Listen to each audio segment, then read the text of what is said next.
Good morning student. मैं रवि कुमार और आज हम पढ़ने जा रहे हैं अध्याय 13 विज्ञान में हम बीमार क्यों होते हैं। हमने लातूर, भुज, कश्मीर आदि में आए भूकंप अथवा तटवर्ती भागों को प्रभावित करने वाले चक्रवात के विषय में तो सुना ही होगा। आप ये कल्पना करें कि इनके जैसी कितनी संभावित आपदाओं से लोगों का स्वास्थ्य किस प्रकार प्रभावित हुआ होगा। यदि ये हमारे आसपास घटित होती तो क्या होता। इन आपदाओं के वास्तव में घटने के समय हमारे ऊपर क्या क्या प्रभाव पड़ेंगे। आपदा घटित होने के पश्चात कितने समय तक विभिन्न प्रकार की स्वास्थ्य संबंधी समस्या पैदा होती रहेंगी। पहली स्थिति में स्वास्थ्य पर क्या प्रभाव पड़ेगा और दूसरी स्थिति में क्या प्रभाव पड़ेगा। तो देखिए बच्चों, ये यहाँ ये बताना चाहता है कि जैसे कोई भी आपदा आती है, अभी जैसे भोपाल में गैस त्रासदी हुई थी, ठीक है, और भी कहीं भी कोई भी प्रॉब्लम आती है तो वहाँ पर क्या प्रॉब्लम होती है। इन क्रियाकलाप के दौरान हमें यह अनुभव होता है कि मानव समुदाय में स्वास्थ्य एवं रोग एक जटिल समस्या है जिसके लिए एक दूसरे से संबंधित अनेक कारक उत्तरदायी हैं। हम यह भी अनुभव करते हैं कि स्वास्थ्य और रोग का अर्थ स्वयं में बहुत जटिल है। जब हम पूछते हैं कि बीमारियों के क्या कारण हैं और इसकी रोकथाम कैसे होगी, तो हम इन अवधारणाओं के अर्थ जानने होंगे। हम जानते हैं कि कोशिकाएं सजीवों का मौलिक इकाई हैं। कोशिका विभिन्न प्रकार के रासायनिक पदार्थ जैसे प्रोटीन, कार्बोहाइड्रेट, वसा और लिपिड आदि से बनी होती हैं। कोशिका एक क्रियाशील स्थल है जिसमें अंदर कुछ न कुछ क्रियाएं सदैव होती हैं। कोशिकाओं में जटिल प्रक्रियाएं कुछ न कुछ मरम्मत का कार्य चलता रहता है। नई नई कोशिकाएं बनती हैं। हमारे अंगों तथा ऊतकों में बहुत सी विशिष्ट क्रियाएं चलती रहती हैं, जैसे हृदय धड़कता है, फेफड़े सांस लेते हैं, वृक्क में निस्पंदन और मूत्र बनता है, मस्तिष्क सोचता है। ये सभी क्रियाएं परस्पर संबंधित हैं। उदाहरणतः यदि वृक्क में निस्पंदन ना हो तो विषैले पदार्थ हमारे शरीर में एकत्र हो जाएंगे और ऐसी परिस्थिति में मस्तिष्क उचित प्रकार से नहीं सोच पाएगा। इन सभी पारस्परिक क्रियाओं को करने के लिए ऊर्जा और कच्चे पदार्थों की आवश्यकता होगी, अर्थात कोशिका तथा ऊतकों का कार्य करने के लिए भोजन की आवश्यकता होगी।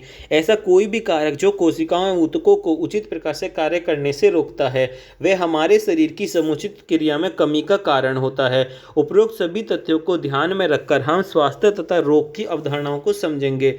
स्वास्थ्य तथा इसका बिगाड़ना। स्वास्थ्य का महत्व। हम सभी ने स्वास्थ्य शब्द को सुना ही होगा, ठीक है।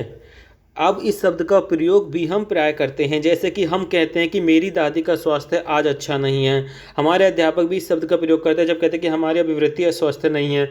इस स्वास्थ्य शब्द का अर्थ क्या है। यदि हम इस विषय पर विचार करें तो हमें ज्ञात होगा कि इसका अर्थ अच्छा रहने से है। हम इसे अच्छापन का अर्थ प्रभावी कार्य अपना सोच सकते हैं। हमारी दादी के लिए बाजार जाना तथा पास पड़ोस में जाने योग्य होना अच्छे स्वास्थ्य के प्रतीक हैं। यदि वे ये करने योग्य नहीं हो तो हम कहते हैं कि उनका स्वास्थ्य अच्छा नहीं है। जब आपकी रुचि कक्षा में पढ़ने की है तो हम कहते हैं कि आपको अभिवृत्ति ठीक है, और यदि पढ़ने की रुचि नहीं है तो कहते हैं कि अभिवृत्ति स्वस्थ नहीं है। स्वास्थ्य वह अवस्था है जिसके अंतर्गत शारीरिक, मानसिक और सामाजिक कार्य समुचित क्षमता द्वारा उचित प्रकार से किया जा सके। अगर आप स्वस्थ हो तो आप शारीरिक, मानसिक और सामाजिक कार्यों को अच्छे तरीके से कर लोगे, तब आप स्वस्थ कहे जाओगे। अब क्या होता है कि व्यक्तिगत तथा सामुदायिक समस्या दोनों ही स्वास्थ्य को प्रभावित करती हैं। स्वास्थ्य किसी व्यक्ति की शारीरिक, मानसिक और सामाजिक जीवन क्षमता की पूर्ण रूपेण समन्वय स्थिति है, तो कोई भी व्यक्ति इसे स्वयं पूर्ण रूप प्राप्त नहीं कर सकता। सभी जीवों का स्वास्थ्य उसके पास पड़ोस अथवा उसके आसपास के पर्यावरण पर आधारित होता है। पर्यावरण में भौतिक कारक होते हैं। उदाहरणतः चक्रवात हमारे स्वास्थ्य को अनेक प्रकार से प्रभावित करता है। मानव समाज में रहता है, अतः हमारा सामाजिक पर्यावरण हमारा व्यक्तिगत स्वास्थ्य के लिए अधिक महत्वपूर्ण है। हम गांवों, कस्बों अथवा शहरों में रहते हैं। ऐसे स्थानों में क्या होता है बच्चों कि हमारे भौतिक पर्यावरण का निर्धारण सामाजिक पर्यावरण द्वारा ही होता है। सोचिए, कूड़ा करकट उठाने वाली एजेंसी कचरे का निपटारा नहीं करें। सोचिए यदि नलियां साफ ना हो, यदि काफ़ी मात्रा में कूड़ा करकट गलियों में फेंका जाता है अथवा खुले नाले के रुके हुए पानी में स्थिर पड़ा रहता है तो खराब स्वास्थ्य को संभावना बढ़ जाती है। और सामुदायिक स्वच्छता व्यक्तिगत स्वास्थ्य के लिए महत्वपूर्ण है। अब ये क्रियाकलाप आप करके देखोगे कि 5 F क्या होते हैं। तरल पदार्थ, जल स्रोत को सुरक्षित करें, जल का उपचार व संचय सावधानी से करें। हाथ व उंगलियां, खाना बनाने या खाने से पूर्व धोएं, मलत्याग के बाद धोएं, ठीक है।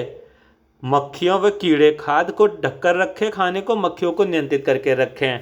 उपयोग करने से पूर्व सब्जियों व फल साफ रखें और खुले में मतलब मलमूत्र ना करें और उचित जल निकासी का व्यवस्था रखें। जल का उपचार करें। साफ सफाई स्वच्छता द्वारा रोग संचरण में बचाव ये आपको बनाना है। ठीक है। अब क्या है, स्वस्थ रहने के लिए हमें भोजन की आवश्यकता होती है और इस भोजन को पर्याप्त करने के लिए हमें काम करना पड़ता है। ठीक है। इसके लिए हमें काम करने के अवसर खोजने पड़ते हैं। स्वस्थ रहने के लिए हमें प्रसन्न रहना आवश्यक है। यदि किसी से हमारा व्यवहार अच्छा नहीं है और एक दूसरे से डर है तो हम प्रसन्न अथवा स्वस्थ नहीं रह सकते। इसलिए व्यक्तिगत स्वास्थ्य के लिए सामाजिक समानता बहुत आवश्यक है। हम किसी प्रकार सोच सकते हैं कि अनेक सामुदायिक संस्थाएं हमारे व्यक्तिगत स्वास्थ्य को कैसे प्रभावित करती हैं। स्वस्थ रहना और रोग मुक्त में अंतर क्या होता है? यदि हम स्वस्थ स्वास्थ्य समझते हैं तो रोग अथवा व्याधि क्या है? अंग्रेजी का यह शब्द डिसबेस स्वयं को परिभाषित करता है, बाधित और आराम। रोग का दूसरा अर्थ होता है असुविधा। यद्यपि इस शब्द के अर्थ का प्रयोग बहुत सीमित है हम रोग के विषय में तब बात करते हैं जब हमें असुविधा के विशिष्ट कारण का पता होता है। इसका अर्थ है यह बिल्कुल नहीं कि हम इसका सही अथवा अंतिम उत्तर जानते हैं। हम बिना कारण जान सकते कि कोई प्रवाहिका से ग्रस्त है। हम ये सरलता से पाते हैं कि बिना किसी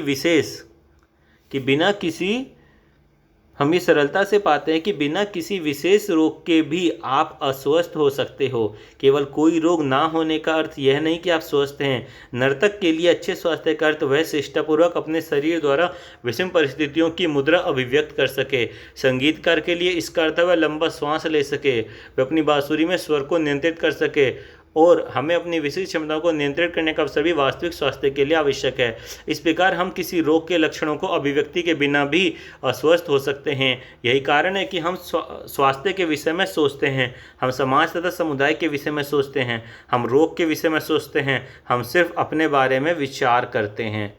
रोग अथवा इसके कारण, रोग और इसके कारण क्या क्या होते हैं, तो आओ रोग किस तरीके से दिखाई देता है ये पढ़ते हैं। आओ रोग के विषय में और अधिक सोचें। पहले ये हमें कैसे पता लगता है कि हमें कोई रोग है, अर्थात कैसे पता लगता है कि शरीर में कुछ दोष है। हमने 6ठे अध्याय में पढ़ा कि हमारे शरीर में अनेक ऊतक हैं। ये ऊतक हमारे शरीर के क्रियात्मक तंत्रों अथवा अंग तंत्रों को बनाते हैं जो शरीर के विभिन्न कार्यों को संपादित करते हैं।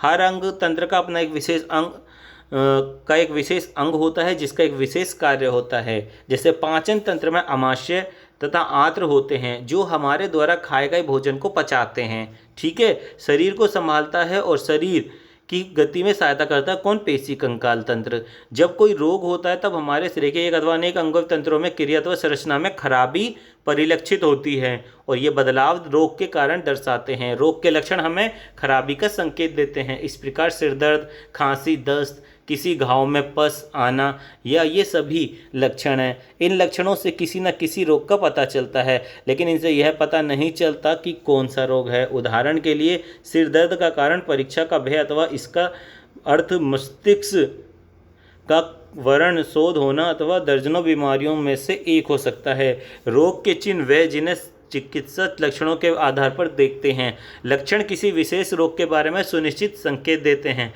चिकित्सा रोग के सही कारण को जानने के लिए प्रयोगशाला में कुछ परीक्षण भी करवा सकते हैं। अब होता है तीव्र, प्रचंड तथा दीर्घकालिक रोग, जिसे हम बोलते हैं बीमारी। रोगों की अभिव्यक्ति भिन्न भिन्न होती है और कई कारकों पर निर्भर करती है। ठीक है। कुछ रोगों की अवधि कम होती है जिन्हें तीव्र रोग कहते हैं। हम सभी ने अनुभव किया कि खांसी, जुकाम बहुत कम अवधि तक रहते हैं और अन्य ऐसे रोग जो लंबी अवधि तक अथवा जीवन पर्यंत रहते हैं जिन्हें दीर्घकालिक रोग बोलते हैं। एलिफेंटाइटिस, फील पाँव, यह भारत के कुछ क्षेत्रों में बहुत आम हैं। दीर्घकालिक रोग अथवा अस्वस्थता। तीव्र तथा दीर्घकालिक रोग के हमारे स्वास्थ्य पर भिन्न भिन्न प्रभाव होते हैं। कोई भी रोग जो हमारे शरीर के किसी भी भाग के कार्य को प्रभावित करता है, मतलब कोई भी रोग हो जो हमारे शरीर के किसी भी भाग के कार्य को प्रभावित करे, वे हमारे स्वास्थ्य को भी प्रभावित करेगा। क्योंकि स्वास्थ्य के लिए शरीर के सभी अंगों का समुचित करना आवश्यक है। लेकिन तीव्र रोग जो बहुत कम समय तक रहता है उससे स्वास्थ्य पर बड़ा प्रभाव डालने का समय ही नहीं मिलता। लेकिन दीर्घकालिक रोग हमारे स्वास्थ्य को प्रभावित कर सकता है। उदाहरणतः खांसी, जुकाम के विषय में सोचो जो हम सभी को प्राय होता है। में इससे अधिकांश लगभग 1 सप्ताह में ठीक हो जाते हैं और हमारे स्वास्थ्य पर कोई विशेष कुप्रभाव नहीं डालते। लेकिन यदि हम दीर्घकालिक रोग जैसे फेफड़ों के क्षय रोग से संक्रमित हो जाएं, तो कई वर्षों तक बीमार होने के कारण वजन जो है वो कम होता जाएगा और हर समय जो होगी थकान महसूस होगी। यदि आप तीव्र रोग से पीड़ित हैं तो आप कुछ दिनों के लिए विद्यालय नहीं जा सकते, लेकिन यदि दीर्घकालिक से पीड़ित हैं तो स्कूल में पढ़ाई को समझने में कठिनाई होगी और हमारे सीखने की क्षमता भी कम हो जाएगी। इसलिए दीर्घकालिक रोग तीव्र रोग की अपेक्षा रोगों की स्वास्थ्य पर लंबे समय तक विपरीत प्रभाव बनाए रखता है। अब क्या है बच्चों, रोग के कारक क्या होते हैं? तो रोग के क्या कारण हैं? जब हम रोग के कारण के विषय में सोचते हैं तब हमें याद रखना होता है कि इस कारण के बहुत से स्तर हैं। अब एक उदाहरण ले लो, यदि कोई छोटा बच्चा पहले पतले दस्त से ग्रस्त है तो हम कह सकते हैं कि इसका संभावित कारण संक्रमण है। लेकिन अगला प्रश्न होता है कि संक्रमण आया तो आया कहाँ से?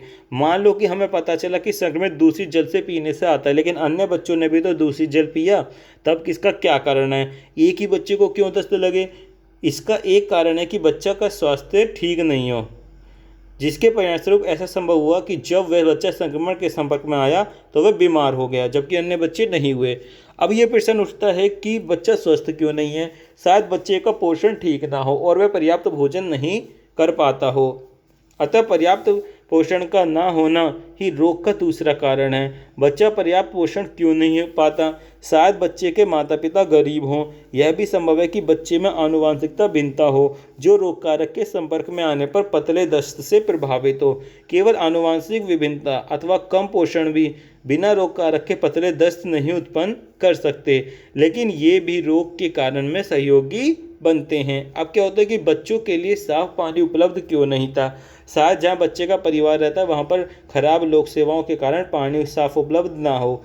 इस प्रकार गरीबी तथा सेवाओं की अनुपलब्धता बच्चे को बीमारी का तीसरा कारण है।